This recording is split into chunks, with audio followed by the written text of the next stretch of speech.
हमारा लूपिंग का कॉन्सेप्ट चल रहा था और प्रीवियस लेक्चर्स में हमने देखा हुआ था अबाउट फॉर लूप एंड जो हमारा आज का लेक्चर रहने वाला है उसमें हम देखने वाले हैं अपने नेक्स्ट लूप का जो टाइप्स है वो रहेगा हमारा व्हाइल लूप। ठीक है, तो फॉर लूप हमने प्रीवियस लेक्चर में देखा था। अगर आपने उसको मिस किया है तो आप प्लेलिस्ट के थ्रू एक्सेस कर सकते हैं या फिर चैनल पर जाकर के चेक कर सकते हैं वीडियोज़ एंड लाइव क्लासेस को। ठीक है, हमारे जो लूपिंग के कॉन्सेप्ट है उसमें सेकेंड जो हमारा लूपिंग का मेथड है वो है हमारा व्हाइल लूप।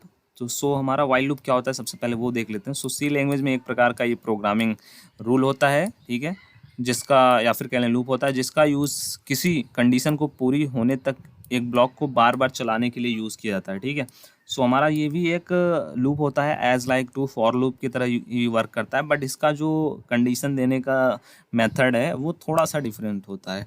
जब हमारा कंडीशन सत्य होता है तो ये क्या करता है, मतलब जब हमारा कंडीशन दिया गया कंडीशन ट्रू रहेगा तो ये ब्लॉक जो हमारा ब्लॉक का कोड रहेगा उसको रन करता रहेगा।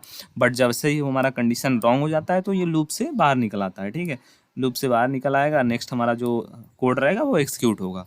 ठीक है, ये जो प्रोग्राम है बहुत सिंपल सा है। इस प्रोग्राम को आपको मैं सीधा रन करके दिखाता हूँ जहाँ से आपको बेटर अंडरस्टैंड होगा।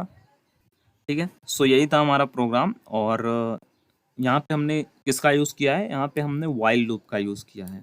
ठीक है, जो हमारा फॉर लूप था उसके लिए अलग स्ट्रक्चर था, उसके लिए अलग सिंटेक्स था। ये हमारा जो है वो है व्हाइल लूप, इसके लिए हमारा अलग सिंटेक्स रहेगा। देखो सबसे पहले हमारा क्या है, हेडर फाइल है। ठीक है, फिर उसके बाद आता है हमारा मेन मेथड, फिर उसके बाद हमारा जो ब्लॉक है वो एक्सक्यूशन, हमारा जो प्रोग्राम के ब्लॉक का एक्सक्यूशन होता है वो स्टार्ट यहाँ से होता है और एंड यहाँ से होता है। ठीक है, यहाँ पे ठीक है, इसके अंदर ही हम लोग जो भी लिखते हैं वही हमारा एग्जीक्यूट होता है, रन होता है। सबसे पहले हमने एक इंटीजर टाइप का आई नाम का वेरिएबल बनाया है जिसमें हमने वैल्यू असाइन किया है फर्स्ट, मतलब एक वैल्यू को असाइन किया है। ठीक है, 1 को। अब जो हमने यूज़ किया है लूप के लिए वो व्हाइल लूप का यूज़ किया है और ये हम लोग लूप बना रहे हैं किसके लिए, 1 से लेकर के 100 तक के जो नंबर्स हैं उनको प्रिंट करने के लिए। सबसे पहले तो हमने असाइन ऑलरेडी कर दिया है, अब हमको चेक करना है कंडीशन। ठीक है, हमारा जो व्हाइल लूप होता है उसमें हम लोग देते हैं कंडीशन। कंडीशन में हम लोगों ने क्या दिया है कि अगर जो आई की वैल्यू है वो less than and equal to 100 है, ठीक है, तब हमारा जो ब्लॉक है उसके अंदर हमने जो दिया हुआ है वो परफॉर्म होना चाहिए। वो क्या परफॉर्म होना चाहिए, सबसे पहले वो प्रिंट करेगा नंबर को, उसके बाद मतलब जो आई की वैल्यू है उसको वो प्रिंट करेगा। आई की वैल्यू क्या है इस टाइम, आई की वैल्यू है 1, तो सबसे पहला जो यहाँ पे प्रिंट का कार्य होगा वो होगा 1 का। फिर उसके बाद ये क्या होगा, आई प्लस प्लस हो जाएगा। आई प्लस प्लस मतलब यहाँ पे जो प्लस प्लस है वो इंक्रीमेंट ऑपरेटर है, मतलब आई की जो भी वैल्यू रहेगी उसमें एक एक्स्ट्रा हो जाएगा, एक वहाँ पे ऐड हो जाएगा एक नंबर और। जैसे आई की वैल्यू यहाँ पे करंट टाइम पे 1 है तो सबसे पहले तो ये प्रिंट होगा, उसके बाद जब इस 7th नंबर लाइन पे आएगा तो आई की वैल्यू ये 2 हो जाएगी।